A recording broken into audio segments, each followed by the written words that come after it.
Malawi Today.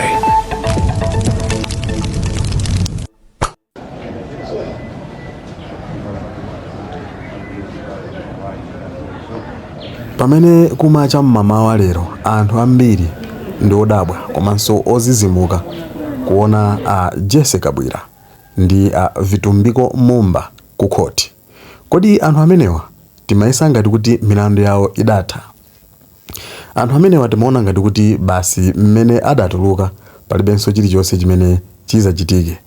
Pamene anthu ambiri akhala akumakamba zosiyanasiyana kuti andalewa akamangidwa sakumachedwa kutuluka ku ndende komanso milandu yawo imakhala kuti yazizira.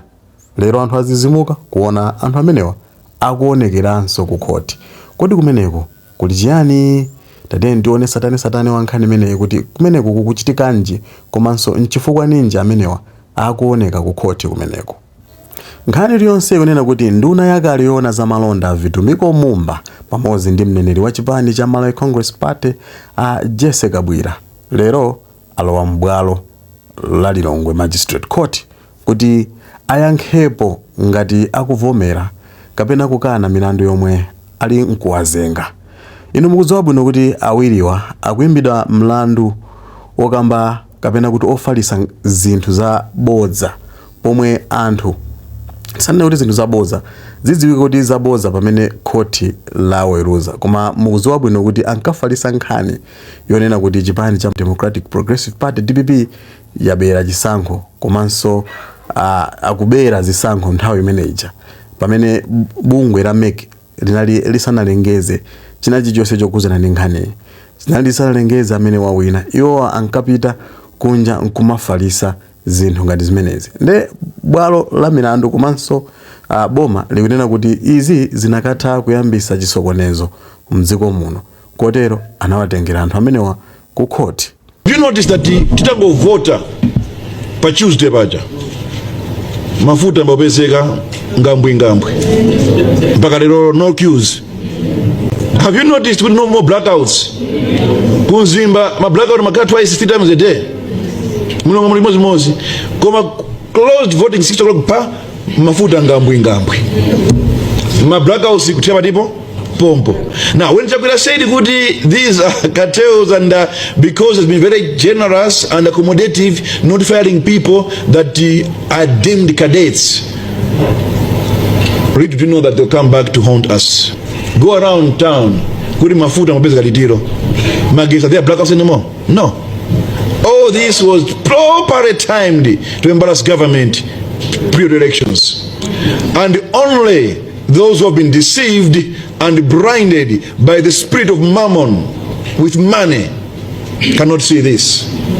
But hey, there are some of us who can't be deceived.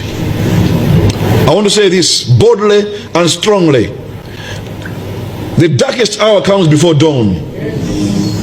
I repeat, the darkest hour comes before dawn. No matter how dark it is, light always conquers darkness. Malinga ndi mbali ya boma, mawu omwe awiri wanatulusa kuti makamaka pa masamba mchezo akanatha kusokoneza mtendere wa dziko, kuyambisa mikangano pakati pa anthu komanso kuchepesa chikhulupiriro chawo anthu ku bungwe loyang'ana zisankho, kuti linakatha kuzesa kuti anthu asalikhulupirire bungwe limeneli kuti mwina zimene angaulose zitha kukhala zabodza malingana ndi mmene anthu amenewa ankayankhulira. Nde nkhani inapitisidwa ku khoti komanso anthu amenewa adamangidwa ndithu kukagona ku polisi makamaka pa nkhani imeneyi, koma adatulusidwa pa belo kuti iyayi tifufuze bwinobwino kuti zimenezi zimayenda bwanji. Nde lero akukaimbidwa mlandu kuti apeze kuti kodi anthu amenewa akuvomera mlandu umenewu kapena akuukana. Nde tikhale tikupasirani satani wankhani yonseyi.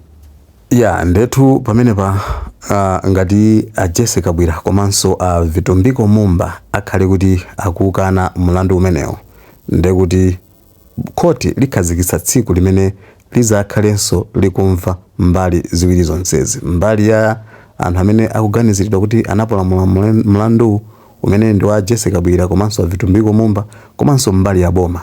kuti libwerese maumboni osimikiza kunena kuti zinthu zimenezi ayi ndithu azikana kapena zinthu zimenezi ndithu ndizoona zinakatha kuyambisa ziwawa mdziko muno. Nde ngati apezeke olakwa ndi kuti basi amenewa akukalowa ku ndende ndi kukaseva nthawi imene angawalamule anthu amene akuti akakhale ku ndendeko. Koma ngati sapezeka olakwa tikusowa kale kuti anthu amenewa ndi kuti atuluka.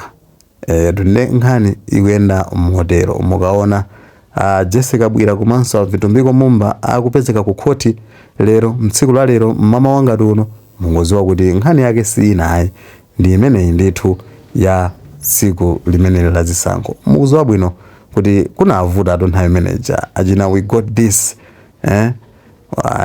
Jesse Kabwira mbali inayo kunena kuti iya ife tikusimikiza kuti olo atani koma Lazarus Chakwera ndi amene akutenga bomali. Ameki iulusa kuti apambana ndi Lazarus Chakwera zivute zitani. Nde zimene zinabweresa tension kwambiri moti ena adayamba kubwera ndi kuyamba kupanga mademo kuyenda mu street ndithu kuti ayi boma limene litatenga palibenso kuchitira mwina ya nde zambiri zinachitika nthawi imeneja. Lero mukamaona anthu amenewa akutengerera ku khoti simukakhale odabwa malingana ndi mmene zimayendera nthawi imeneja. Ndithu zambiri zikuchitika, zambiri tikhale tikupasirani pompano pa Malawi lero. Ndi kwa amene mungotipeza kumene timakhala tikukuwuzani kuti ya tapanga ni subscribe ku channel chimenechi komanso kupanga like koposaposa kupanga so comment kuti timve maganizo anu kuti nkhani imene mwayiona bwanji. Nde kufikira nthawi ina ife tikhale tikupasirani zambiri pompano.